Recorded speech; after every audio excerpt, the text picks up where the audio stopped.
After giving up my career to support my husband, his mother said, "Now that you're not working, you can devote yourself to serving my son properly." My husband smiled and said, "That's the plan." I grinned and said, "Actually, I have a new plan." Their smiles faded as I revealed what I had secretly been preparing. So, I, 34 female, was married to Daniel, 37 male, for almost 8 years. We met in college, fell in love, and did the whole "we're partners" thing.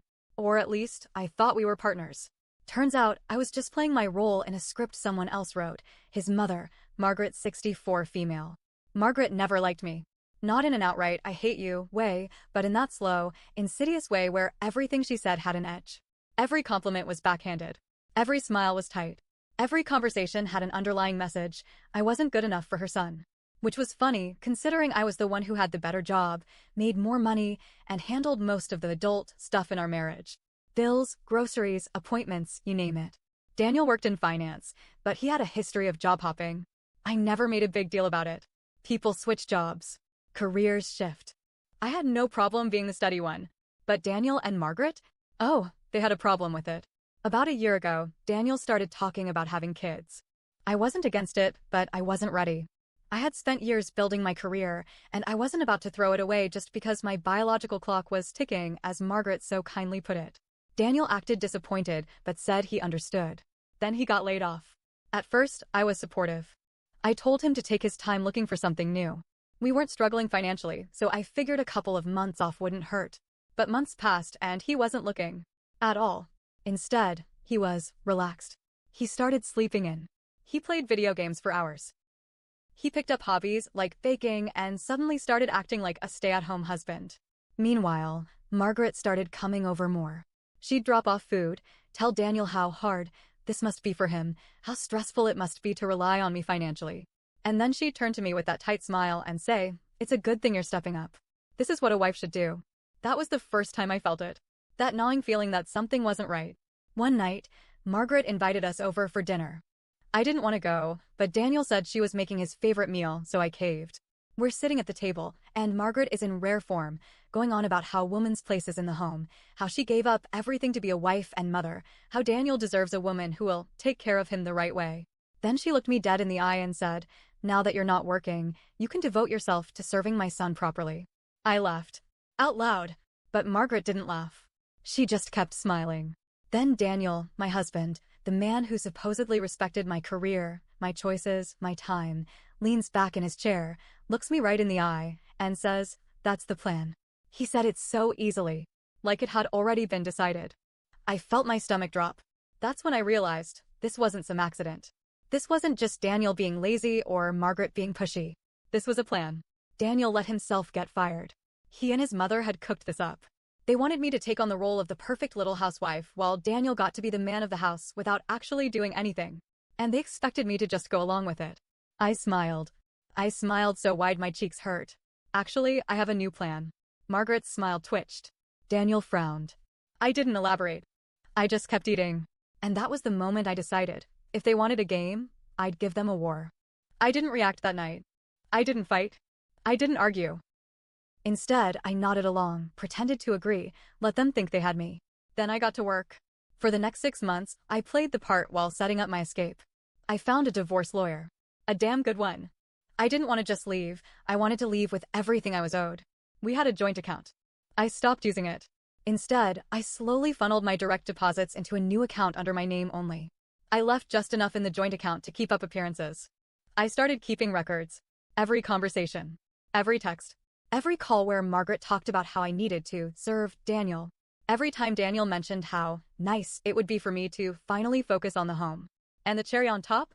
Daniel's Snapchat messages to his friends where he bragged about how he had finally broken me. How I was giving in. How I was about to be the wife he always wanted. I screenshotted everything. I started job hunting quietly. Found an even better position. One that paid more and offered relocation. Because I wasn't just going to leave Daniel. I was going to disappear. As the months passed, I started acting more submissive. I stopped arguing. I let Daniel and Margaret believe I was falling into place. Margaret became smugger. Daniel became lazier. And then, they made a mistake. One night, Daniel sat me down and said, "Since you're home more now, I think it's time we started trying for a baby." Not if I wanted to. Not, "How do you feel about this?" He had already decided. I looked at him and asked, "Who's going to pay for everything?" He blinked. "Well, you'll be home, so I'll take care of the finances." I laughed. "With what job?" He had no answer. Margaret jumped in with, "Daniel will find something soon. But a baby is more important than a paycheck." That's when I knew they were never going to let me go back to work. A few days later, I found out Daniel had taken my name off our lease. He had unilaterally renewed it without me.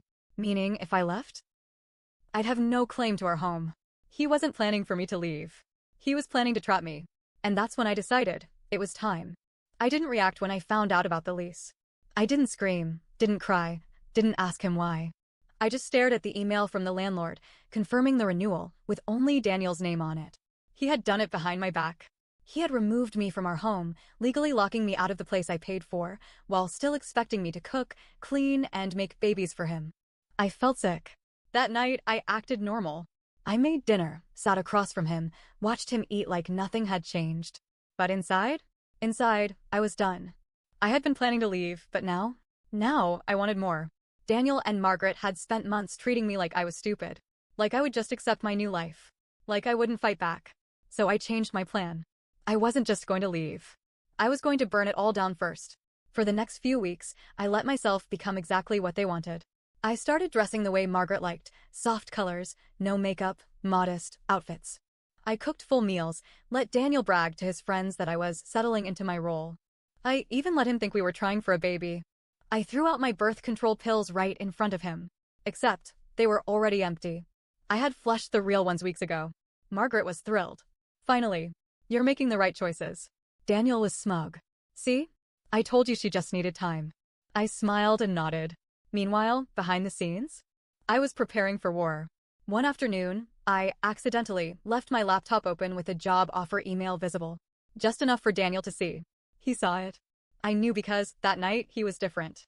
Less relaxed. More watchful. "Are you still looking for jobs?" he asked. I frowned, acting confused. "What?" "No. I told you, I'm happy." He stared at me. I stared back. He didn't believe me. The next day, my laptop was moved.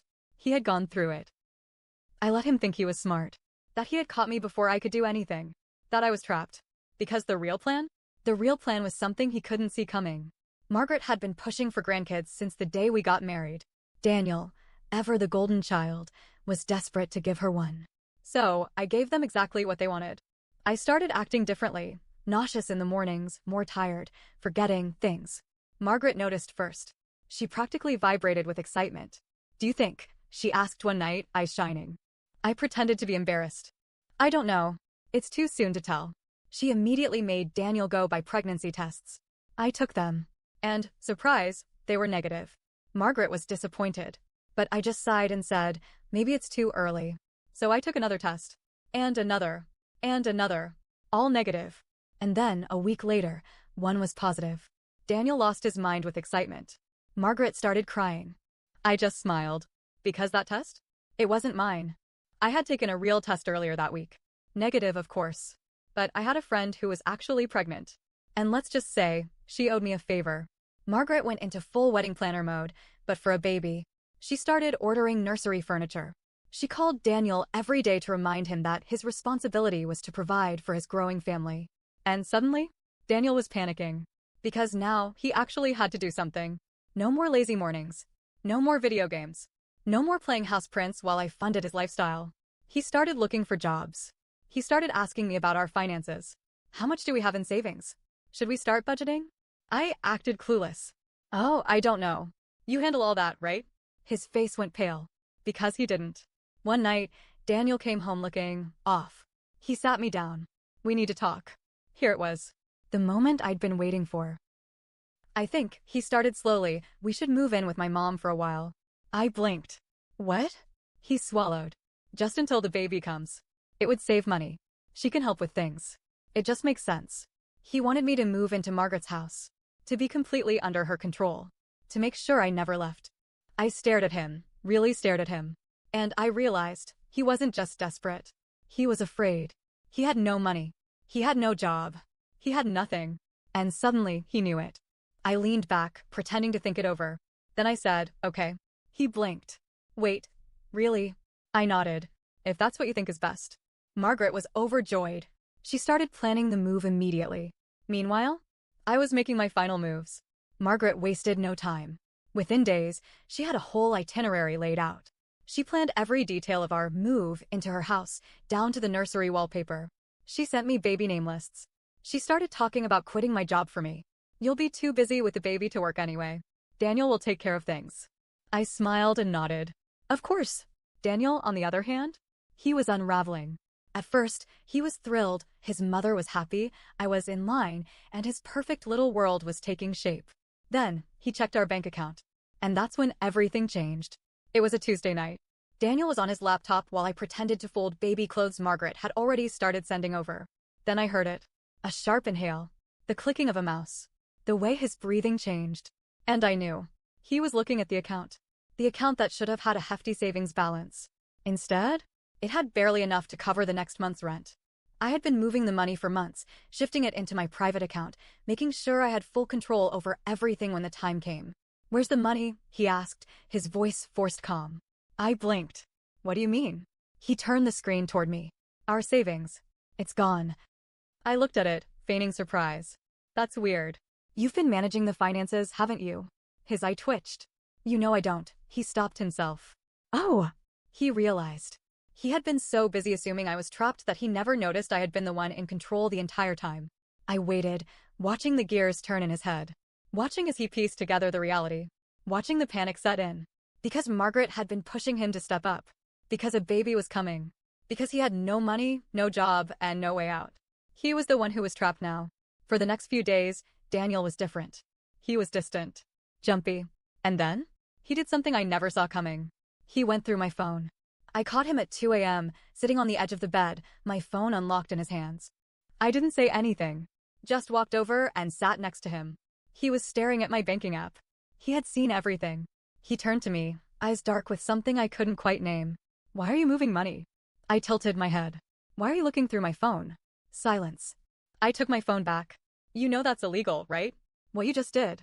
Daniel ran a hand through his hair. Are you leaving me? I didn't answer. Because he already knew. He exhaled a shaky, uneven breath. Then he did the thing that truly sealed his fate. He called his mother. I was still sitting there when he put the call on speaker. Mom, he said, his voice raw, we have a problem. Margaret's voice was sharp, alert. What? What happened? He hesitated, then finally admitted it. She's taking the money. A beat of silence. Then, that ungrateful little b****. I smiled. Because now? Now I had her on record. I let Margaret rant. Let her spit venom about how she knew I was never right for Daniel. She's always been selfish. After everything we've done for her. After she tricked us with this baby, oh, that was interesting. Even she wasn't fully convinced I was pregnant. I filed that away for later. Then I stood up, stretched, and walked toward the bedroom door. Daniel followed me with his eyes. Where are you going? I turned back, smiling. Oh, don't worry. You'll find out soon. And then? I walked out. 2 days later, Daniel woke up to a knock on the door. It was the landlord. And he had bad news. Your lease is invalid, he told Daniel. Your wife never signed it. Which means you can't legally renew it without her. Daniel called me immediately. What the hell did you do? I sipped my coffee. Oh, I don't know, Daniel. You're the one handling our finances, right? Silence. Then I dropped the second bomb. I also had my name removed from the utility bills last month. So, I'd start packing if I were you. Margaret tried to save him. She offered to co-sign a new lease to cover some of his bills. But Daniel was drowning. Because all this time, he thought I was the one being backed into a corner. He never saw the walls closing in on him. And then, right as he was grasping for control, I pulled the rug out completely. I sent Margaret the screenshots of Daniel bragging to his friends about how he had manipulated me. How he had tricked me into giving up my career. I didn't include a message. I didn't need to. Because I knew exactly what she would do. Margaret turned on him. I don't know what was said between them. All I know is that a few hours later, Daniel showed up at my office. Yes, my office. Because that's another thing he hadn't figured out. I never actually left my job. I had been working remotely under a temporary contract with the same company I had quit. And now? Now they were moving me across the country. Daniel stood in the lobby, eyes wild, demanding to see me. I walked out, calm, collected, and just loud enough for everyone to hear, I said, Sir, you need to leave before I call security. His face collapsed. Because he knew. He knew he had already lost. Daniel didn't leave. He stood there, frozen, his face pale, his mouth slightly open like he was still processing what I had just said. Security had already started moving toward him. Other employees were staring. Someone whispered, "Is that her husband?" He must have realized how pathetic he looked, because he took a shaky step back. His hands clenched at his sides, and for a second, I thought he was going to yell, make a scene, demand answers. Instead, he whispered, "Please." I almost laughed. Please? Please? After everything? After he played me? After he let his mother manipulate him into treating me like some disposable servant? After he tried to trap me with a fake life I never agreed to? Now he was begging? I didn't even blink. "Daniel, leave." Security reached him. One of the guards, a man named Patrick who had seen me come in every morning, who had chatted with me about my coffee order, stepped between us. "You need to exit the building, sir." Daniel didn't fight. He didn't scream. He just stood there for another second, his face crumbling into something desperate before he finally turned and walked out the door. And just like that, he was gone. But the fight wasn't over. I still had one more person to deal with. Margaret called me 2 hours later. I picked up. She didn't waste time. "What the hell have you done?" Her voice was shrill, sharp with rage. She was livid. "Perfect." "I don't know, Margaret," I said sweetly. "Did something happen?" "You ruined his life," she screeched. "He has nothing now. No home, no job," I cut her off. "No money." Silence. Then, softer, "Where is it?" I smiled. "Oh, you mean my money?" Margaret inhaled sharply. That's when I knew. She had been counting on it. Maybe she thought she could get it from me after I left. Maybe she thought she could manipulate Daniel into getting it for her. But now? Now, there was nothing left for them. "You're a monster," she spat. "You tricked him," I laughed. I actually laughed. "I tricked him." I repeated. "That's rich, coming from you." She started spewing more nonsense. How I was ungrateful, how I ruined her son, how I owed them for taking care of me. I let her rant. Then I said, "You should check your emails." Silence. I hung up. Because Margaret? She was about to receive the final nail in the coffin. While she had been screaming at me, I had sent every screenshot to her entire church group. Margaret was obsessed with her image. The perfect wife. The perfect mother. The woman who raised a strong, capable man. And now? Now, everyone was going to see what kind of man she really raised. The texts where Daniel bragged about fooling me. The recordings where Margaret encouraged it.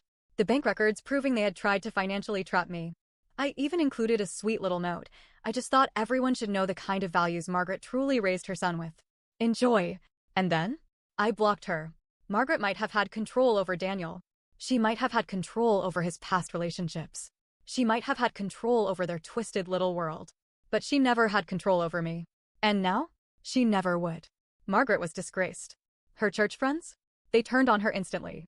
Turns out, people don't really like it when you get caught manipulating and financially abusing someone. She tried damage control. She told people I was lying. That I trapped Daniel. That I was a gold digger. But the receipts didn't lie. She lost friends. Respect. Everything she had built her image around. And Daniel? Daniel lost everything. His mother was too busy dealing with her own fallout to help him. His friends, the ones he had bragged to, they wanted nothing to do with him now. He tried calling me. Again and again. I never answered. Until one day, he stopped. And I moved on. It's been a few months now. I'm in a new city, in a new apartment, with a new job that pays more than my last one. I wake up every morning knowing that I am free. And Daniel? I don't know. I don't care. Because the truth is, he was never my partner. He was his mother's puppet. A weak man who thought he could trap me, not realizing I was 10 steps ahead the entire time. I should have seen it earlier. Maybe I did, but I ignored it. Maybe part of me thought I could love him into being a better man. But love isn't enough when someone is willing to betray you. And now? Now, he's the one left with nothing. Just like he planned for me.